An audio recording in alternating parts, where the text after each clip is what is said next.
bíblico. A Bíblia de Gênesis a Apocalipse em um ano.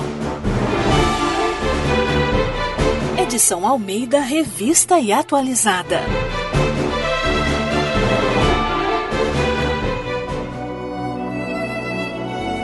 Segundo Samuel, capítulos 21 e 22. Vingados os gibeonitas.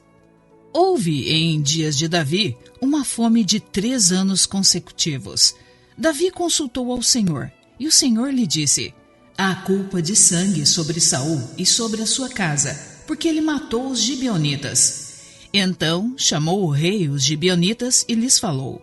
Os gibeonitas não eram dos filhos de Israel, mas do resto dos amorreus, e os filhos de Israel lhes tinham jurado poupá-los.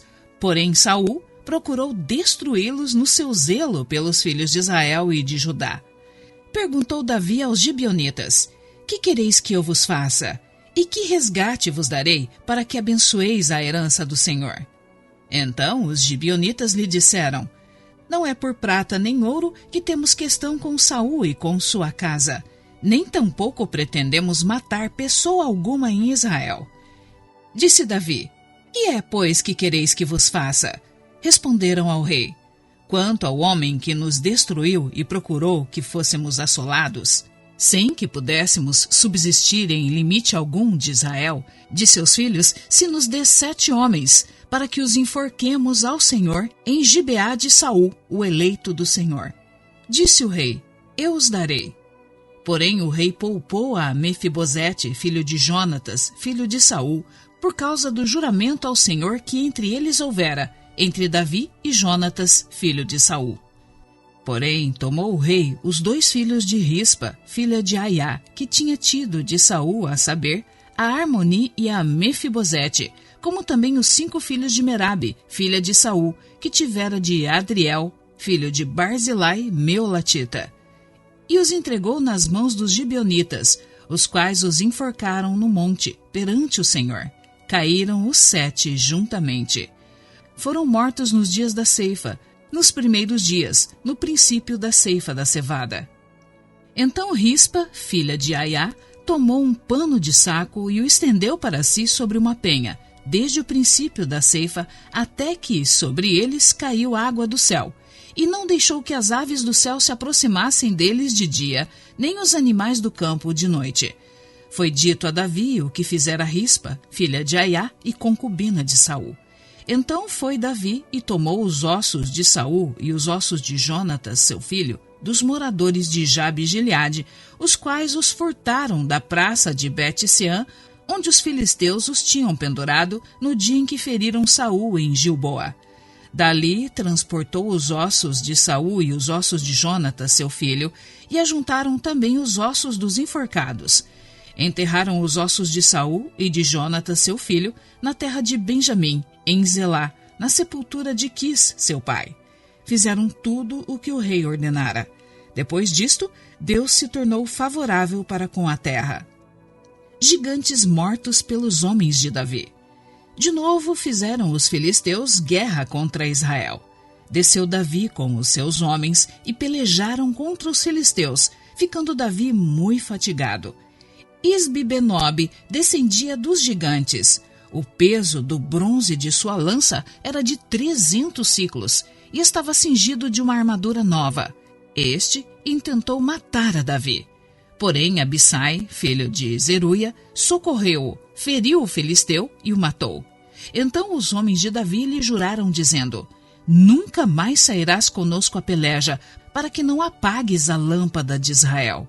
Depois disto, houve ainda em Gobe outra peleja contra os filisteus. Então Sibecai, o Uzatita, feriu Asaf, que era descendente dos gigantes. Houve ainda em Gobe outra peleja contra os filisteus. E Elanã, filho de Jaaré-Oregim, o belemita, feriu a Golias, o geteu, cuja lança tinha haste como o eixo de tecelão. Houve ainda outra peleja.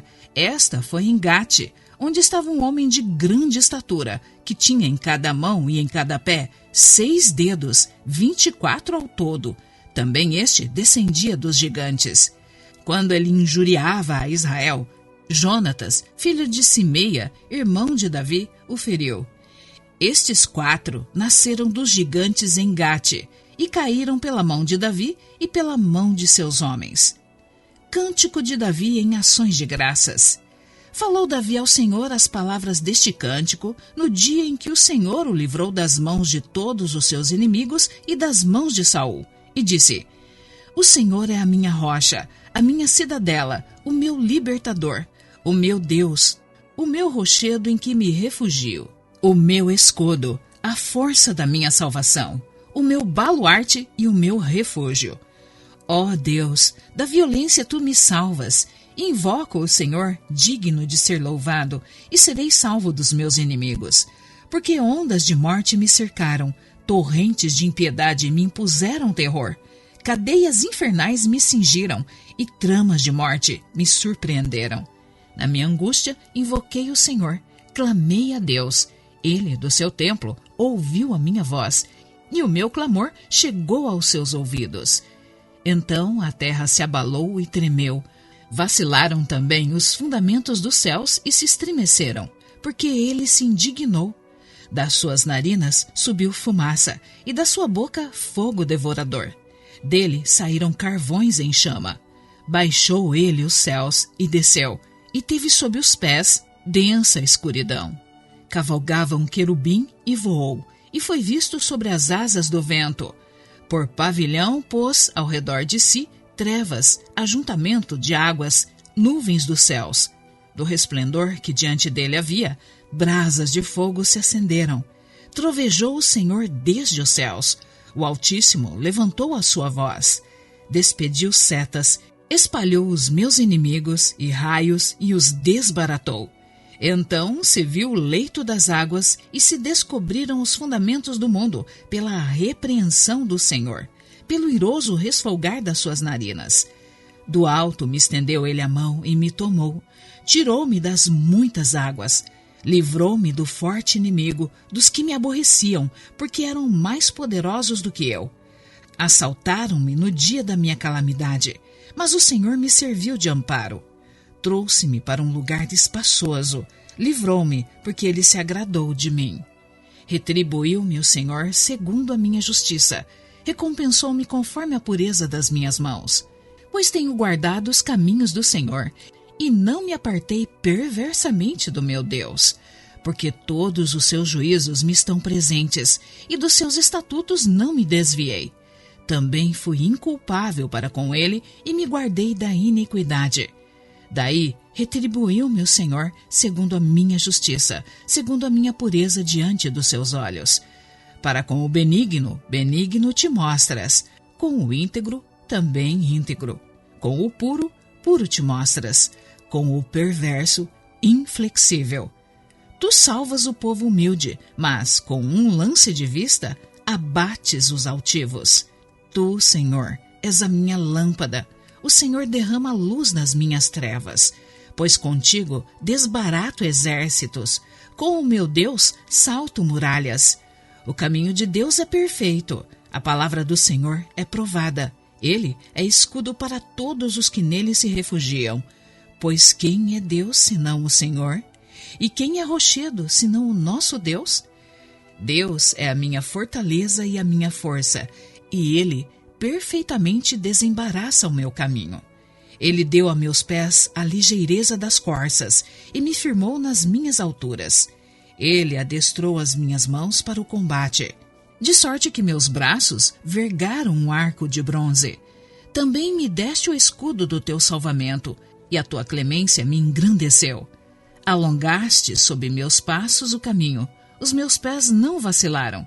Persegui os meus inimigos e os derrotei, e só voltei depois de haver dado cabo deles. Acabei com eles, esmagando-os a tal ponto que não puderam levantar-se. Caíram sob meus pés. Pois de força me cingiste para o combate, e me submeteste os que se levantaram contra mim. Também puseste em fuga os meus inimigos, os que me odiaram, eu os exterminei. Olharam, mas ninguém lhes acudiu, sim, para o Senhor, mas ele não respondeu. Então os moí como o pó da terra, esmaguei-os, e como a lama das ruas os amassei. Das contendas do meu povo me livraste, me fizeste cabeça das nações. Povo que não conheci me serviu. Os estrangeiros se me sujeitaram, ouvindo a minha voz, me obedeceram. Sumiram-se os estrangeiros e das suas fortificações saíram espavoridos. Vive o Senhor, e bendita seja a minha rocha. Exaltado seja o meu Deus, a rocha da minha salvação. O Deus que por mim tomou vingança e me submeteu povos. O Deus que me tirou dentre os meus inimigos. Sim, tu que me exaltaste acima dos meus adversários e me livraste do homem violento. Celebrar-te-ei, pois, entre as nações, ó Senhor, e cantarei louvores ao teu nome. É ele quem dá grandes vitórias ao seu rei e usa de benignidade para com o seu ungido, com Davi e sua posteridade para sempre.